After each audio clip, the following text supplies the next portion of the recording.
Hi friends, welcome to Banu's kitchen. ಇವತ್ತು ನಾನು water ಮೆಲನ್ನಿಂದ halwa ಹೇಗೆ ಮಾಡೋದು ಅಂತ ತೋರಿಸ್ತಾ ಇದ್ದೀನಿ. ಇದು ಒಂಥರ ಡಿಫ್ರೆಂಟಾಗಿ ಯುನೀಕಾಗಿರೋ ರೆಸಿಪಿ. ಬನ್ನಿ ನೋಡೋಣ ಹೇಗೆ ಅಂತ.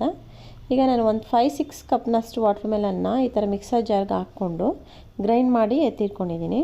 ಇದಕ್ಕೆ ನಾನು ಶುಗರು ಮತ್ತು ವಾಟರ್ ಏನೂ ಆ್ಯಡ್ ಮಾಡಿಲ್ಲ, ಹಾಗೆ ಗ್ರೈಂಡ್ ಮಾಡ್ಕೊಂಡಿದ್ದೆ. ಮತ್ತು ಇದನ್ನು ಒಂದು ಪಾತ್ರೆಗೆ ನೀಟಾಗಿ ಈ ಥರ ಸೋಸ್ಕೊಂಡು ಎತ್ತಿಟ್ಕೊತೀನಿ. ನೋಡಿ, ಈಗ ಇದಕ್ಕೆ ನಾನು ಅರ್ಧ ಕಪ್ನಷ್ಟು ಶುಗರ್ನ ಆ್ಯಡ್ ಮಾಡ್ಕೊತಾ ಇದ್ದೀನಿ. ಮತ್ತು ಒಂದು 6 ಟೇಬಲ್ ಸ್ಪೂನಷ್ಟು ಕಾರ್ನ್ಫ್ಲೋರ್ನ ಆ್ಯಡ್ ಮಾಡ್ಕೊತಾ ಇದ್ದೀನಿ.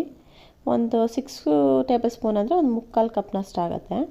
ಮತ್ತು ಇದನ್ನು ಈ ಥರ ನೀಟಾಗಿ ಲಂಪ್ಸ್ ಇಲ್ಲದೆ ಇರೋ ಥರ ಮಿಕ್ಸ್ ಮಾಡ್ಕೊತೀನಿ. ಮಾಡಿಕೊಂಡು ಒಂದು ಸ್ಟವ್ ಮೇಲೆ ಒಂದು ಪ್ಯಾನ್ ಇಟ್ಟು ಆ ಪ್ಯಾನ್ಗೆ ಹಾಕೋತಾ ಇದ್ದೀನಿ. ಹಾಕ್ಕೊಂಡು ದೊಡ್ಡೂರಿನಲ್ಲೇ ಒಂದು 5 ಮಿನಿಟ್ಸ್ವರೆಗೂ ಈ ಥರ ಕೈ ಆಡಿಸ್ಕೊಂಡೆ ಕುಕ್ ಮಾಡ್ಕೊತೀನಿ.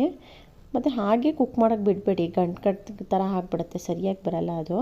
ಈ ಥರ ಕೈ ಆಡಿಸ್ಕೊಂಡೇ ಈ ಥರ ಕುಕ್ ಮಾಡ್ಕೊಬೇಕು. ನೋಡಿ, ಇವಾಗ ಅದು ತಿಕ್ನೆಸ್ ಬರುತ್ತೆ ಫುಲ್ಲು ಈ ಥರ, ಮತ್ತು ಫುಲ್ ಡಾರ್ಕ್ನೆಸ್ ಬರುತ್ತೆ, ಚೆನ್ನಾಗಿ ನೋಡೋಕ್ಕೆ ಚೆನ್ನಾಗಿ ಕಾಣಿಸುತ್ತೆ. ಈಗ ನಾನು 1 ಟೇಬಲ್ ಸ್ಪೂನಷ್ಟು ತುಪ್ಪನೂ ಆ್ಯಡ್ ಮಾಡಿಕೊಂಡು ನೀಟಾಗಿ ಇನ್ನೊಂದು ಸರ್ತಿ ಮಿಕ್ಸ್ ಮಾಡಿಕೊಂಡು ಹಾಗೆ ಕೈ ಆಡಿಸ್ಕೊತಾ ಬೇಯಿಸ್ಕೊತೀನಿ ಒಂದು 5 ಮಿನಿಟ್ಸು.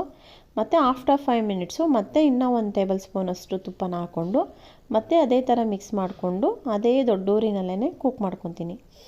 ನೋಡಿ, ಈ ಥರ ಇನ್ನು ಇದು ಟೋಟಲ್ ಒಂದು 15 ಮಿನಿಟ್ಸ್ ಬೇಕು ಇದು ನೀಟಾಗಿ ಕುಕ್ ಆಗಲಿಕ್ಕೆ. ಈಗ ಇದಕ್ಕೆ ನಾನು ಗೋಡಂಬಿನೂ ಆ್ಯಡ್ ಮಾಡ್ಕೊತಾ ಇದ್ದೀನಿ.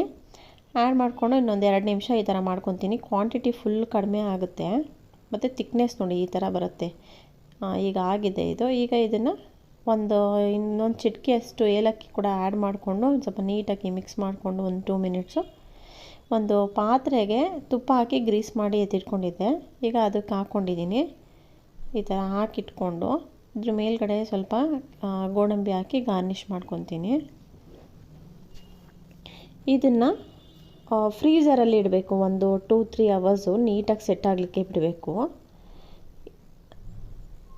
ಈಗ ಇದನ್ನ ಫ್ರೀಝರಲ್ಲಿ ಇಟ್ಟು ಒಂದು 2 ಅವರ್ಸ್ ಆದಮೇಲೆ ನೋಡಿ ತೆಗೆದಿದ್ದೀನಿ. 2 ಅವರ್ಸ್ ಆದಮೇಲೆ ಮತ್ತು ಒಂದು ಚಾಕುಯಿಂದ ಸೈಡಲ್ಲೆಲ್ಲ ಬಿಡಿಸ್ಕೊಂಡು ಈ ಥರ ಒಂದು ಪ್ಲೇಟಿಗೆ ಹಾಕ್ಕೊತೀನಿ. ಕೈಲಿ ಹಾಗೆ ತೆಗಿಯೋಕ್ಕೆ ಹೋಗ್ಬಿಡಿ, ಸರಿಯಾಗಿ ಬರಲ್ಲ. ಒಂದು ಪ್ಲೇಟಿಗೆ ಈ ಥರ ಬಗ್ಸ್ಬಿಟ್ಟು ಸ್ವಲ್ಪ ಟ್ಯಾಪ್ ಮಾಡಿದ್ರೆ ನೀಟಾಗಿ ಬಿಡಿಸ್ಕೊಳುತ್ತೆ ಅದು. ನೋಡಿ ಎಷ್ಟು ಚೆನ್ನಾಗಿ ಸೆಟ್ ಆಗಿದೆ, ಚೆನ್ನಾಗಿ ಬಂದಿದೆ. ಕಲರ್ ನೋಡಿ ಎಷ್ಟು ಡಾರ್ಕ್ ಆಗಿದೆ. ಈಗ ಇದನ್ನು ನಿಮಗೆ ಯಾವ ಶೇಪಲ್ಲಿ ಬೇಕೋ ಆ ಶೇಪಲ್ಲಿ ನೀಟಾಗಿ ಕಟ್ ಮಾಡಿಕೊಂಡ್ರೆ ಆಯಿತು. ಈ ವಾಟರ್ ಮೆಲನ್ನಲ್ಲಿ ಒಂಥರ ಡಿಫ್ರೆಂಟ್ ಡೆಸರ್ಟ್ ಇದು. ನೋಡಿ, ನೀವು ಟ್ರೈ ಮಾಡಿ ನೋಡಿ ಹೇಗಿತ್ತು ಅಂತೇಳಿ. ನನ್ನ ಚಾನಲ್ಗೆ ಸಬ್ಸ್ಕ್ರೈಬ್ ಆಗಿ. Thank you.